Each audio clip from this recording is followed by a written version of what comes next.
বৈরী আবহাওয়ার মধ্যে এইচএসসি ও সমমানের পরীক্ষা নেয়া, পদার্থবিজ্ঞান প্রশ্নপত্রে অসঙ্গতি এবং শিক্ষামন্ত্রীর দেয়া একটি বক্তব্যের জেরে আন্দোলনে নামেন পরীক্ষার্থীরা। তাদের আন্দোলনের বিষয়ে সরকার ইতিমধ্যে ৪ জনকে কারণ দর্শানোর নোটিশ, অসঙ্গতিপূর্ণ প্রশ্নের পূর্ণ মার্ক প্রদান, আবহাওয়ার কারণে যারা পরীক্ষা দিতে পারেননি তাদের পুনরায় পরীক্ষা নেয়ার ঘোষণা এবং শিক্ষামন্ত্রীর দুঃখ প্রকাশ করার পরও আন্দোলন চালিয়ে যাচ্ছেন কিছু পরীক্ষার্থী ও অছাত্র।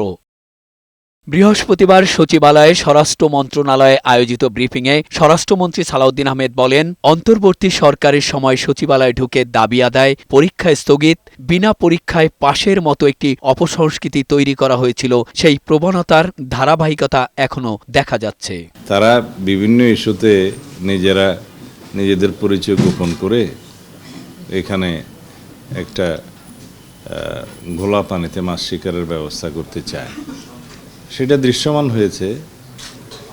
যারা আন্দোলন করছে তাদের মধ্যে অনেকে দেখা যায় আসলে ছাত্রই না, পরীক্ষার্থীই না।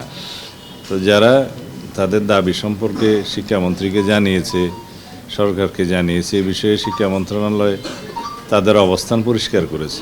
ভারতে অবস্থানরত সাজাপ্রাপ্ত শেখ হাসিনা, ভারতে আটক হাদি হত্যার ৩ আসামিসহ দুবাইয়ে আটক বেনজিরকে দেশে ফিরিয়ে আনতে সরকার কাজ করছে বলে জানান স্বরাষ্ট্রমন্ত্রী।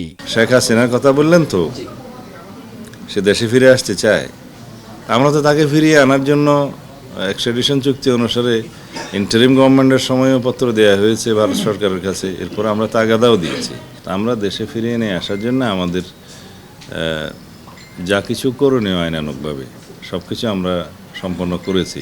দেশে কোনো জঙ্গি তৎপরতা নেই, জনপ্রত্যাশা অনুযায়ী আইনশৃঙ্খলার উন্নতি করা হচ্ছে বলে জানান স্বরাষ্ট্রমন্ত্রী।